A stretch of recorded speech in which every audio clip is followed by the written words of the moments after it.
Bueno, para empezar, yo voy a hablar sobre el sentido inmanente de la vida.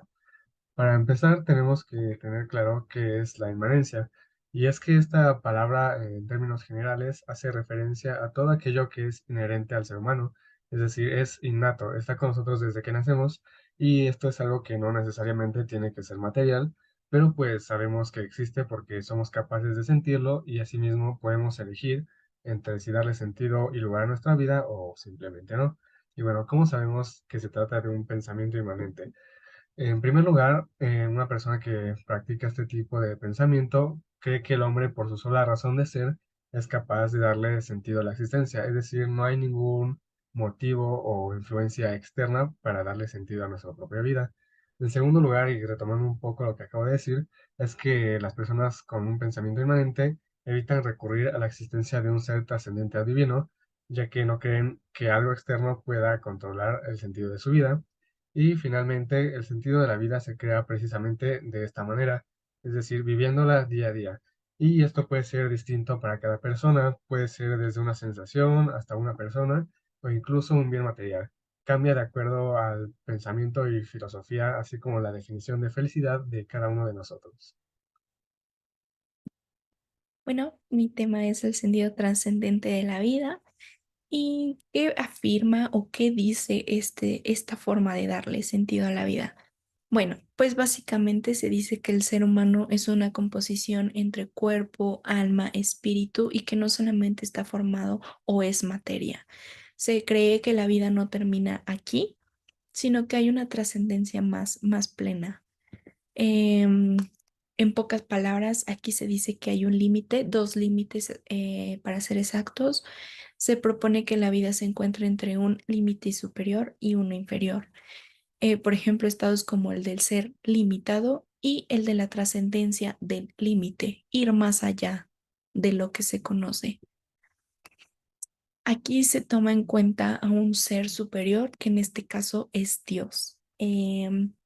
Si bien en la forma del sentido inmanente de la vida se cree que el hombre, por su sola razón, es capaz de darle sentido a la existencia sin recurrir a un ser trascendente divino, pues aquí es distinto. En esta forma de darle sentido a la vida, como ya fue mencionado, Dios es fundamento para vivir y Él, su forma se convierte en este superior que guía y fundamenta un estilo de vida, perdón.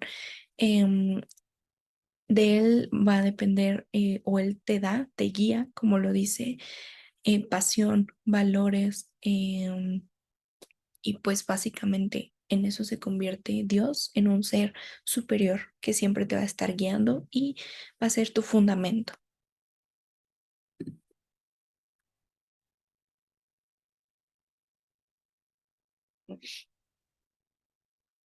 Con el paso de los años, se han habido demasiados debates acerca de la existencia de Dios, la mayoría sustentados por científicos y filósofos, y gracias a estos pensamientos se crearon dos teorías, la teoría univocista y la teoría equivocista. La teoría univocista, como dice su nombre, es unívoca, y esto lo que significa es que privilegia lo racional sobre las otras facultades humanas como el afecto y los sentimientos. ¿Qué quiere decir esto? La teoría univocista básicamente explica que mientras no haya un sustento científico o una prueba de que Dios haya existido, no se puede creer en él. Filósofos como Descartes, Kant, Hegel, Max Freud o Canarpo estaban a favor de este tipo de pensamiento, ya que, como lo dije antes, no creen que la religión y Dios hayan existido, ya que no tiene una base racional como la filosofía o las ciencias exactas. También algunos pensadores piensan que la religión es la base de los esclavos, ya que su único objetivo es intimidar y someter a la gente a través de estos pensamientos y estas reglas. Bueno, los argumentos con los que se sustenta esta teoría es que Dios nunca ha sido visto o ha sido tocado. Entonces, ya que no hay prueba de esto, no se puede afirmar su existencia con certeza. Dios solo es la base moral de la religión, como lo mencioné previamente, Muchos filósofos creen que la iglesia lo que usa es este pensamiento de Dios para someter al pueblo y tener un control sobre este. Y el último, la religión es una ilusión moral de los esclavos y el refugio del miedo. Mucha de la gente que cree en la religión lo usa como un escape de sus problemas y esta teoría es lo que afirma, que simplemente es una ilusión que no existe y simplemente es un pensamiento que hemos creado para poder sobrellevar los malos momentos.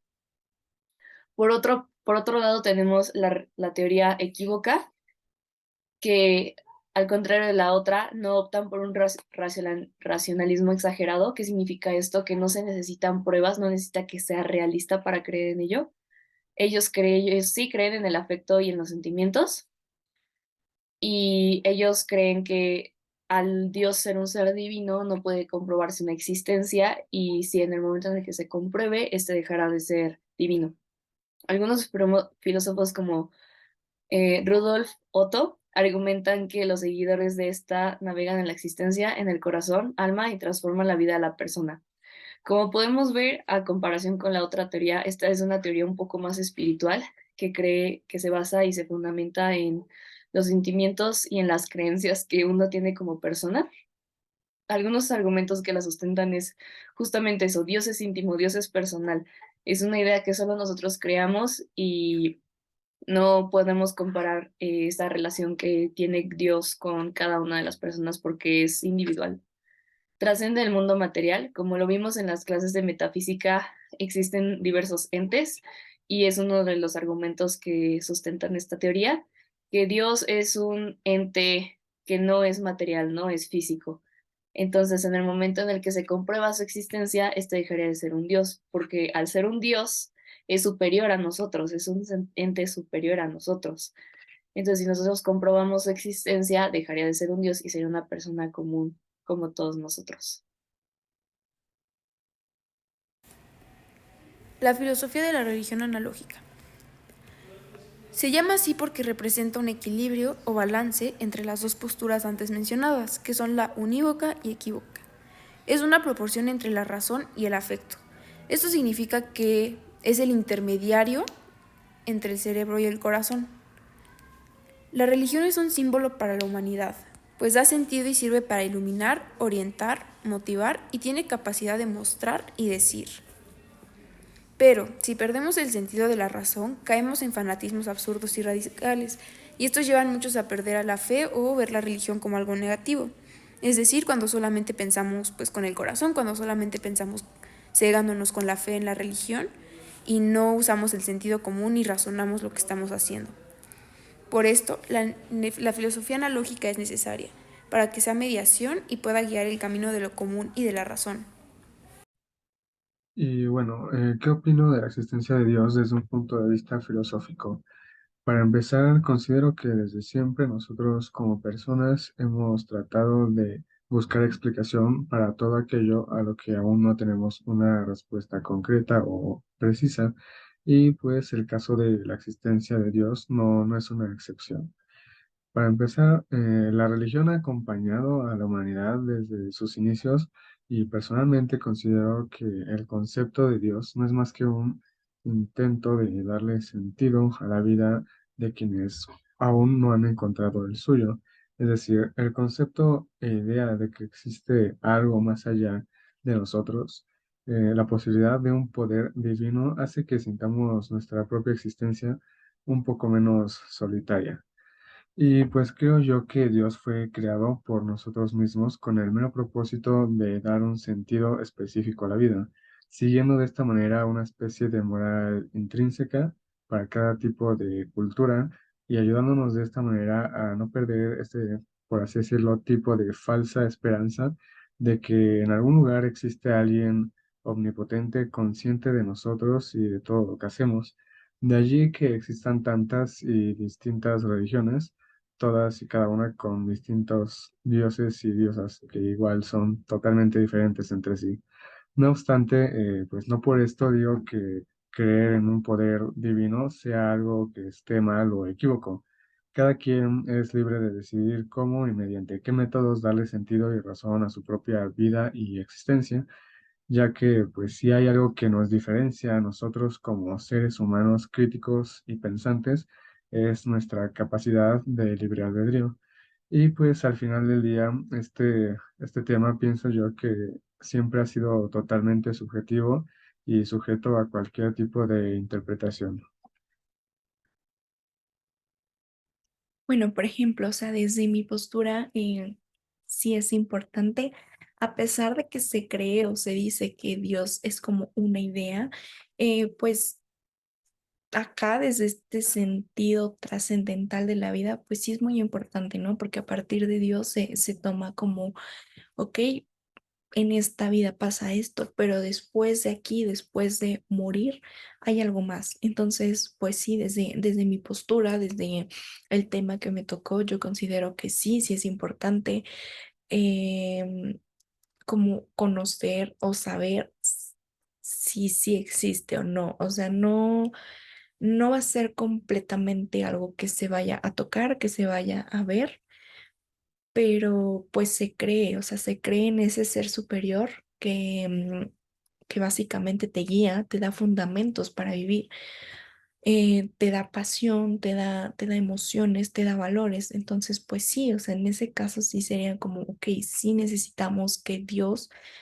como ser superior que nosotros lo vemos, tenemos que creer. Si creemos, existe. O sea, siento que ese es como el mayor fundamento. Si creemos, existe.